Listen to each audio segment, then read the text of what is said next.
Hey, today we are building out your first scorecard in 90. So before we get into 90, let's talk about what is a scorecard. It is a weekly collection of your 5 to 15 measurables that your team needs to look at to understand, is this team, is this business healthy?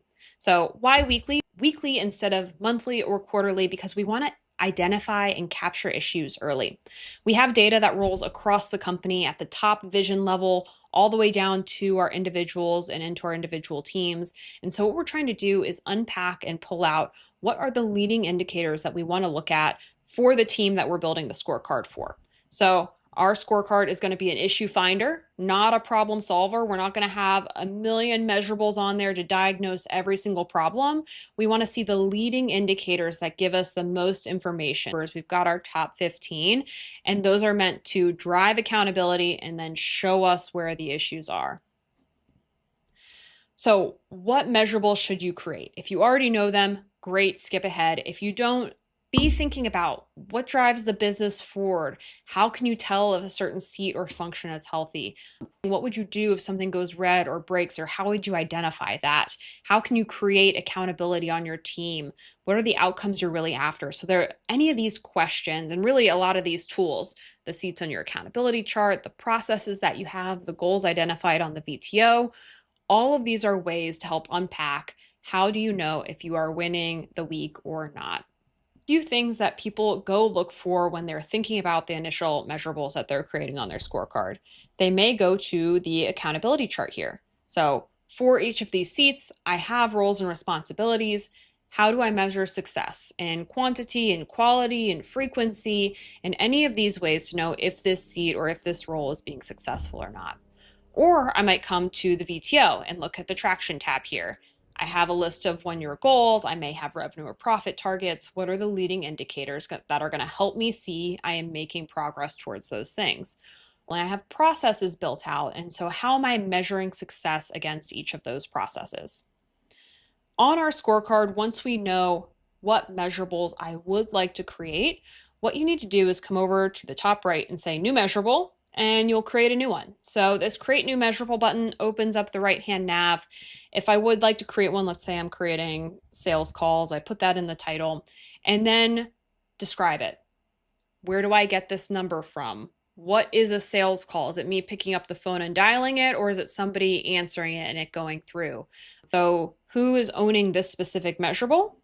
And not only who owns it as a person, but what is the seat that has picked that up? So if I pick Abby here, she's in 2 seats, and I would select the seat that I would like to own this specific measurable as well. The columns are going to signify if I'd like to see that number. So if I'm doing a percentage, I probably don't need to just see the total of the percentage. And then the goal is just going to be my currency percentage number, yes or no. So I could say, yes, this did or did not happen in a given week, or time-based. So you're choosing what is the number that you're entering. And then you can go with, should it be greater than, should it be less than, equal to the specific goal. You even have inside or outside min or maxes. So in the sales call example, hey, if we have under 5 in a week, then we have a pipeline issue. And if we have over 30, then we have a capacity issue for our team. So really what you're trying to do with the goal is have it show up as, if it is not meeting the goal and it's red 3 weeks in a row, we know that's an issue. So how can you make sure you're identifying issues? This isn't like an aspirational goal. It should be a realistic, if it's red, we're turning it into an issue and figuring out how to solve it. And then you've got your roll up here. So again, if my percentage example, I wouldn't want to see a total of the percentage. I'd want to see an average. And this is specific, the roll up, to if I'm viewing my weekly data on a monthly, a quarterly, or an annual basis. Now I can see, and it's consolidated into those totals or averages across those months. When you have your measurable created, you will come in and you can start entering your data. You can go back in time, or you can just start with a given week and move forward. Every week, a new week will populate on here. And if you do have a measurable that is already on another team, that's where the add existing measurable comes into play, and where you won't have to enter it in multiple places. If I already have a number created and I want to add it to my list, you can see Here I already had some data listed in this item that I'm now pulling onto this scorecard. So measurables can live on multiple scorecards, meaning on multiple teams, and I'm just choosing where I'd like to see the information. If I enter the data in one place, it shows up everywhere. For my measurables, I can also set custom goals, meaning for a given number. So the 1600 number, if I wanted to say, well, let's change this one to 1100 for the given week, I can set a custom goal. I can specify why am I setting, maybe it's a holiday week and so we're expecting less. And then when I save it, you can see it turns red or green based on the numbers that I've entered there. So those custom goals, you can see when you've entered them by the visual indicator in the top left. Two other things to point out on here. You can view the trend of this item. So if I wanted to view the trend, all I do is click on the icon on the left. I can see the progress over time. This is a quick visual indicator too, to if I am on track, off track with this for 3 weeks in a row. Again, if it's 3 weeks in a row, I may want to make this an issue and talk about it, in which case all I would do is right click, create an issue, and it does pull in the information from that item so I can quickly add it to my issues list. If I do want to group my measurables, so here you can see I'm on the leadership scorecard and I have my different departments grouped together.